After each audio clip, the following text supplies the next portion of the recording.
आणि आत्ताच्या घडीची सगळ्यात मोठी बातमी आपल्या समोर आहे। ठाण्यामध्ये टीईटी परीक्षेचा पेपर फुटलाय। ठाण्यामध्ये टीईटी परीक्षेचा पेपर फुटल्याची माहिती समोर येते। उद्या होणारी टीईटीची परीक्षा रद्द करण्यात आली आहे। पेपर फुटीची ही सगळ्यात मोठी घटना। नीट नंतर पुन्हा एका परीक्षेचा पेपर फुटलाय, त्यामुळे राज्यात खळबळ उडाली आहे। उद्या होणारा हा टीईटीचा पेपर आहे आणि तो फुटलाय आणि त्यामुळे उद्याची परीक्षा रद्द करण्यात आली आहे।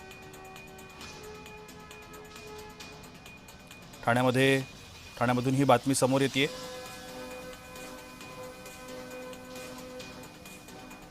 आपण या सगळ्या संदर्भात अधिक माहिती घेण्याचा प्रयत्न करूया। आमचे प्रतिनिधी कुणाल भोईटे ठाण्यातून आपल्याला माहिती देत आहेत। कुणाल, प्रशांत, अगदी बरोबर आहे। नीट पेपर फुटी प्रकरण ताजा असतानाच आता टीईटीचा पेपर देखील फुटलेला आहे आणि उद्याच ही परीक्षा जी आहे ती होणार होती। मात्र पेपर फुटीनंतर आता ही परीक्षा जी आहे ती रद्द करण्यात आलेली आहे। नीट परीक्षेमध्ये देखील अनेक जणांनी तयारी जी आहे ती केलेली होती। अनेक वर्षांची तयारी करावी लागते, अभ्यास करून हे विद्यार्थी परीक्षेला बसत असतात। मात्र नीट पेपर फुटीनंतर पुन्हा एकदा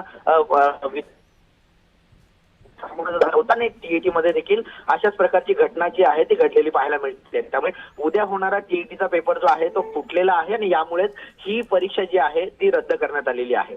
प्रशांत, आता याच्यावरती काय निर्णय होऊ शकतो? कारण महत्त्वाची परीक्षा आहे उद्या करता आणि या परीक्षेसाठी सुद्धा विद्यार्थ्यांनी तेवढीच तयारी केलेली होती। मात्र आता ही परीक्षाच रद्द झाली आहे। नक्कीच प्रशांत, खरं तर अनेक अभ्यास जो आहे खूप तास अभ्यास करून हे विद्यार्थी परीक्षेची तयारी करत असतात।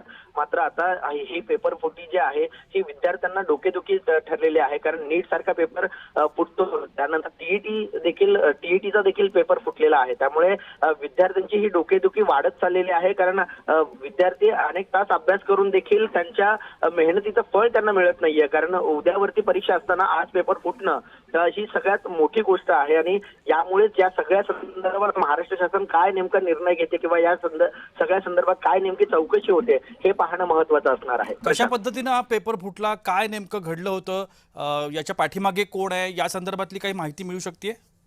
या संदर्भातली काही माहिती जरी मिळाली नसली तरी सुद्धा पोलीस आणि महाराष्ट्र शासन या संदर्भात काय नेमकी माहिती समोर आणतायत किंवा पेपर कशा प्रकारे फुटला, पेपर फुटीमागचा नेमका खरा चेहरा कोण आहे हे येत्या काळामध्ये समजेलच। मात्र विद्यार्थ्यांचं मोठं शैक्षणिक नुकसान जे आहे ते होणार आहे आणि यामुळे विद्यार्थी जे आहे ते निराशेमध्ये देखील जाण्याची शक्यता आहे। त्यामुळे महाराष्ट्र शासन या सगळ्यावरती लवकर पाऊल उचलून या सगळ्याची चौकशी कशा प्रकारे हे पाहणं महत्त्वाचं असणार आहे। कुणाल, सगळ्यात महत्त्वाची गोष्ट अशी की भारत सरकारच्या म्हणजे शिक्षक जे बनतात त्याकरताची ही परीक्षा असते। पहिली ते आठवीचे जे शिक्षक आहेत त्यांच्याकरता ही अत्यंत महत्त्वाची परीक्षा असते आणि ही पात्रता परीक्षा आहे खरं तर, आणि केंद्र सरकारच्या अखत्यारीमध्ये ही परीक्षा येते आणि त्याच परीक्षेचा पेपर फुटलाय। या आधी देखील नीटची जी परीक्षा होती याचा देखील पेपर फुटला होता आणि ती देखील केंद्र शासनामार्फत घेतली जाणारी परीक्षा होती आणि टीईटी ही तर महत्त्वपूर्ण परीक्षा आहे। कारण यामध्ये जे प्राथमिक विद्यार्थी असतात त्यांना शिकवणाऱ्या शिक्षकांची परीक्षा घेतली जाते। मात्र या देखील परीक्षेचा पेपर फुटलेला आहे। त्यामुळे कुठेतरी एक प्रश्नचिन्ह निर्माण होतो। कारण मागे देखील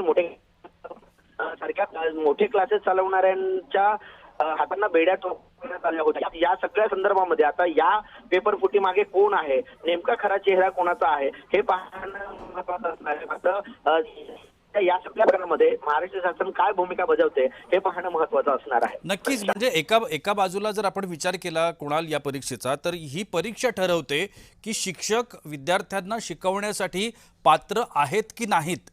अशाच परीक्षांचा जर पेपर फुटायला लागला तर आणि उद्या अशा परीक्षेचा पेपर फुटल्यानंतर जर अपात्र असणारे किंवा ज्यांना कसं शिकवायचं विद्यार्थ्यांना याचं ज्ञानच नाही आहे किंवा याची माहितीच नाही आहे, अशा पद्धतीचे जर शिक्षक शाळांवरती रुजू झाले तर राज्यामधली परिस्थिती फारच भयावह होईल।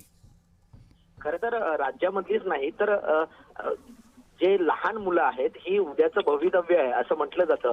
भारताचं उद्याचं भवितव्य असं म्हटलं जातं आणि याच मुलांना शिकवणारे शिक्षक जर योग्य प्रकारे नियुक्त केले गेले नाहीत तर मात्र या भवितव्यावरती प्रश्नचिन्ह उपस्थित होऊ शकतो. कारण या जर मुलांना व्यवस्थित शिक्षण मिळालं नाही तर या मुलांचं पुढचं भवितव्य मात्र संकटात येऊ शकतं. कारण योग्य शिक्षण मिळालं नाही तर गैरमार्गाला जाणारे विद्यार्थी देखील अनेक वेळा आपण पाहिलेले आहेत. त्यामुळे या शिक्षकांच्या या टीईटीचा पेपर ही सगळ्यात मोठी घडामोड म्हणावी लागेल. कारण अशा प्रकारचे पेपर फुटणं खरं तर दुर्दैव आहे.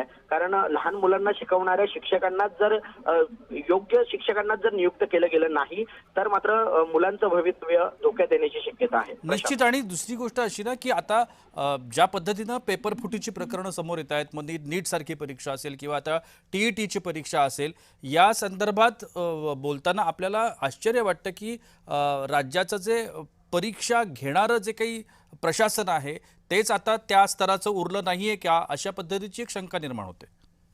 खरं तर भारत आपण निश्चित. कुणाल, मी तुमच्याशी बोलतो उभाटा गटाच्या उपनेत्या सुषमा अंधारे आपल्यासोबत आहेत. सुषमाजी, माझा आवाज आपल्यापर्यंत पोहोचतोय? बोला बोला. पुन्हा एक परीक्षेचा पेपर फुटतोय. अशी परीक्षा जी शिक्षकी पेशामध्ये जाणाऱ्या विद्यार्थ्यांची पात्रता निश्चित करत असते की हा विद्यार्थी पुढच्या येणाऱ्या पिढीला किंवा पुढच्या येणाऱ्या विद्यार्थ्यांना शिकवण्यास पात्र आहे की नाही, अशा एका अतिशय महत्त्वाच्या परीक्षेचा पेपर फुटतो. आपली पहिली प्रतिक्रिया? अहो, ज्या राज्यामध्ये ज्या देशामध्ये आमदार फुटतात, खासदार फुटतात, नीटचे पेपर फुटतात, पेपर का फुटतात असा प्रश्न जेव्हा पत्रकार विचारायला जातात तेव्हा पत्रकारांची डोकी फुटतील का इतकी भाषा होते. या राज्यामध्ये काय म्हणजे कुंपणच शेत खाते अशी सगळी परिस्थिती आहे. कारण सरकार नावाची यंत्रणा ही लोकांच्या बेटरमेंटसाठी कामच करत नाही, ती याच गोष्टींसाठी काम करते का असं वाटायला लागतं. कारण कुठली भेसळयुक्त कंपनी कुठून आली ते गुजरातवरून, आणि पेपर फुटण्याचं कनेक्शन कुठे तर ठाण्यामध्ये, आणि गुजरातचे सुमधुर संबंध आपले लपून राहिले. आपल्यासोबत राष्ट्रवादीचे प्रवक्ते सूरज चव्हाण देखील आहेत, आपण त्यांनाही विचारूया. सूरजजी, एक परीक्षेचा पेपर फुटतो, नीट सारखी परीक्षा पुन्हा घ्यावी लागते, आता टीईटी सारखी परीक्षा जी सुद्धा महत्त्वाची परीक्षा मानली जाते आणि त्याचाही पेपर फुटतो. आपण कसं पाहता या घटनेकडे? राष्ट्रवादी काँग्रेस पक्ष म्हणून आम्ही सर्वप्रथम या घटनेचा निषेधच करतो आणि जे या प्रकरणात जे कोणी दोषी असतील त्यांच्यावरती कठोर कारवाई व्हावी ही आमच्या पक्षाची भूमिका आहे. कारण परीक्षेतले पेपर फुटणे हे अनेक विद्यार्थ्यांचं भवितव्य संकटात आणणारं काम आहे. तर त्यासाठी पक्ष म्हणून आम्ही या घटनेचा निषेध करून आम्ही याची सखोल चौकशी व्हावून याच्यामध्ये दोषी असतील त्यांच्यावर कारवाई व्हावी याची मागणी करतोय.